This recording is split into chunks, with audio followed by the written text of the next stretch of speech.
a raíz de las inminentes elecciones en Estados Unidos y de la tremenda tensión política que hay en Estados Unidos, especialmente ahora que vemos que hay unas elecciones muy competitivas en medio de una crisis mundial, en medio de una diferencia y oposición ideológica muy fuertes, y en medio de un debate para llenar un puesto en la Corte Suprema,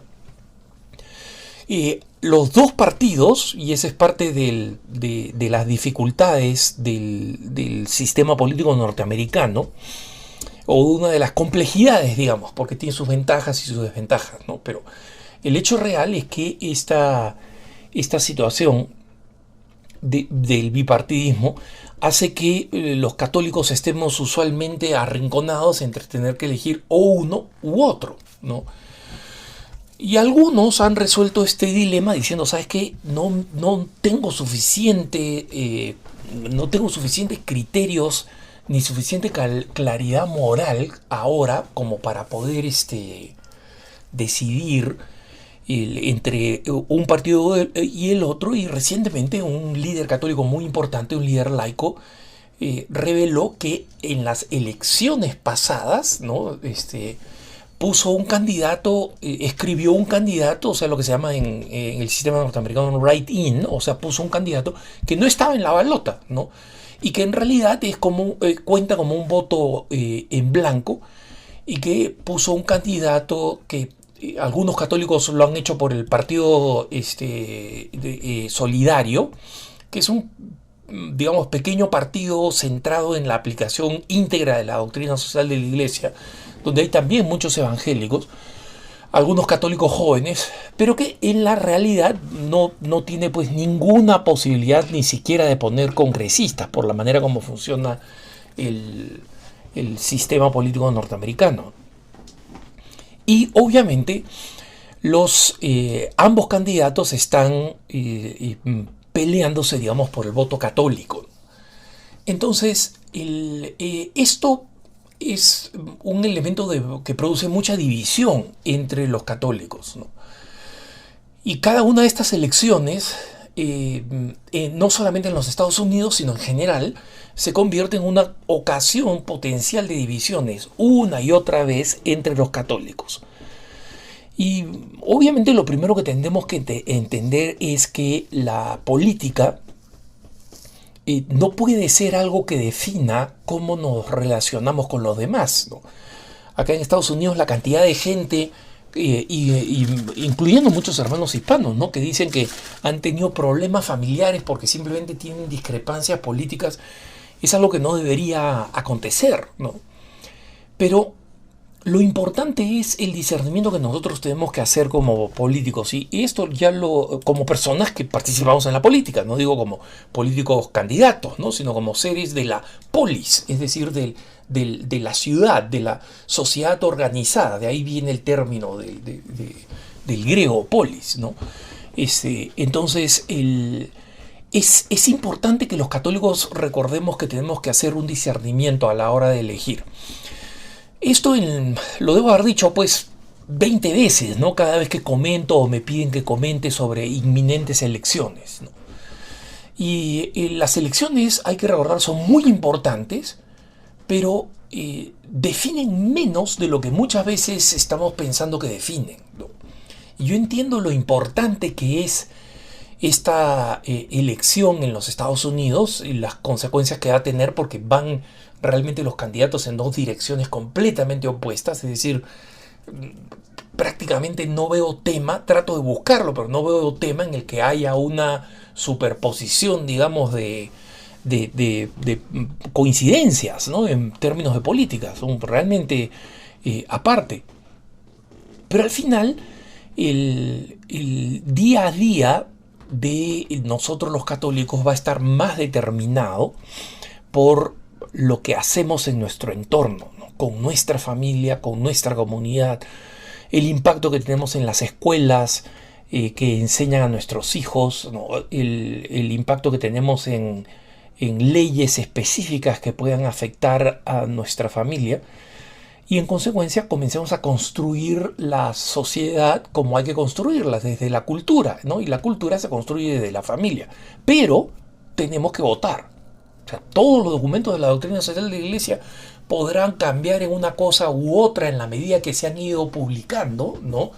Desde la Rerum Novarum, digamos, el primer documento de doctrina social de la Iglesia, hasta la Laudato Si, ¿no? Todos explican la importancia de que los católicos cumplamos nuestro papel en la sociedad, y uno de esos papeles importantes es votar, ¿no?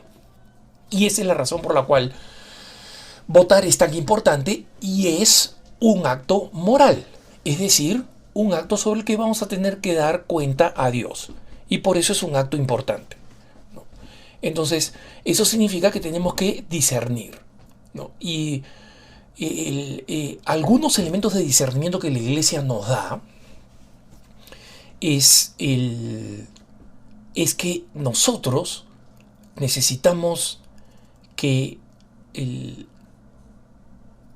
tengamos en cuenta el balance de elementos que hay que considerar, ¿no? Es decir, como hay varios aspectos que hay que considerar y poner en una balanza, en la balanza moral, ¿no?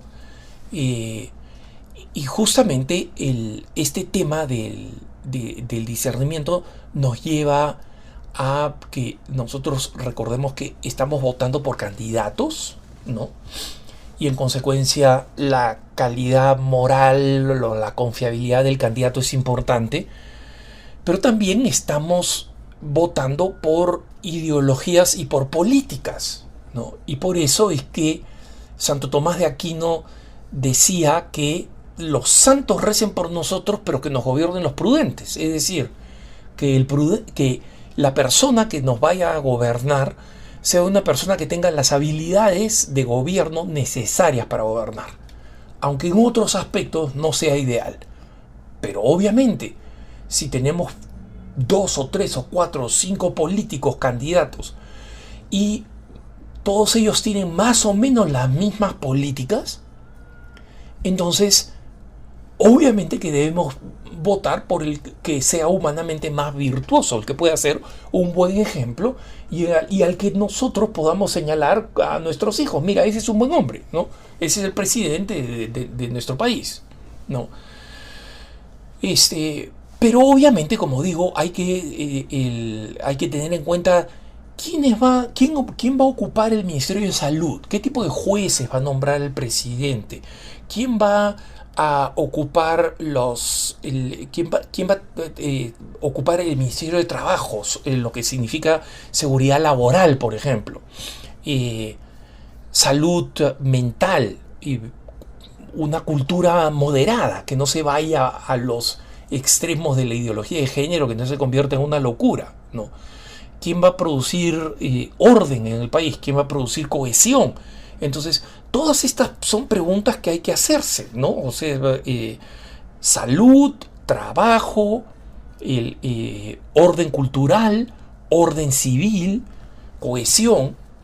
Y recientemente un ex miembro del laico, un trabajador laico muy influyente de la Conferencia Episcopal de los Obispos Norteamericanos, decía que hacía una reflexión pidiendo que los católicos no les diéramos el voto a los políticos sin que se lo merezcan, ¿no? O sea, y si hay un político que no se lo merece y el otro tampoco se lo merece, bueno, votemos, si podemos hacerlo con libertad y con discernimiento, por aquel que menos lo desmerece, ¿no? O sea, es decir, no votemos por el mejor, votemos por el menos malo, ¿no? Si ese es el caso. Entonces, él presentaba ese artículo y decía, concluía el artículo con esta frase que se las comparto. Él decía: me parece que parte del problema del dónde va el voto católico es que muchos católicos son de un partido primero y católicos en segundo lugar.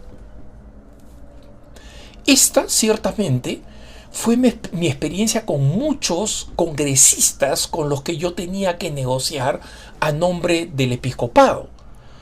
Pero creo que también es verdad no solo con los políticos, sino con muchos de nosotros que no estamos directamente involucrados con la política y que solamente votamos cada tanto.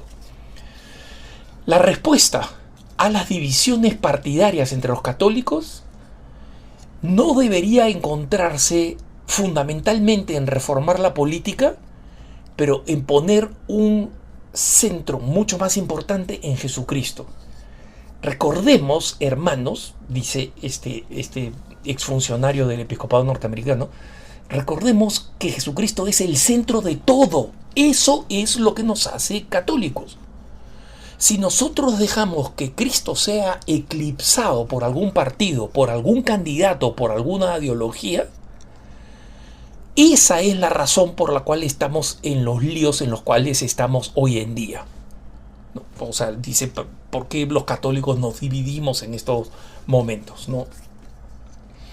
Es verdad que todos tenemos que votar al fin del día de acuerdo a una conciencia bien formada.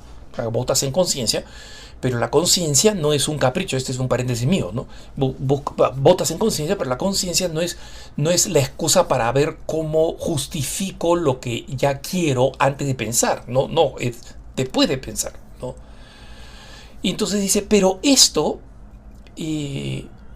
solamente acontecerá, es decir, el voto, sigue diciendo, el voto bueno de un católico solamente acontecerá cuando nos pongamos cada uno de nosotros en las manos de nuestro Padre amoroso a través de la oración, del ayuno y del servicio a los más necesitados. Estas tres cosas son indispensables, que repito, ¿no? Oración, ayuno y servicio solidario. Sin estos elementos y sin la centralidad de Jesucristo, concluye, solamente vamos a engañarnos ante nosotros mismos creyendo que nuestro voto es lo que nos hace católicos fieles. Y obviamente esto enseña que los católicos tenemos que comenzar por el principio, que nos hace un grupo particular, no porque llevamos un membrete que dice católico, sino porque creemos en el reino, porque creemos que Jesucristo nos ha redimido, creemos que Él es el centro de la historia y en consecuencia nos ponemos en sus manos y si tenemos dudas, pongámoslas en oración y a través de la oración obtengamos los principios que nos dirijan en el cumplimiento de nuestras responsabilidades ciudadanas. Que tengas un buen día.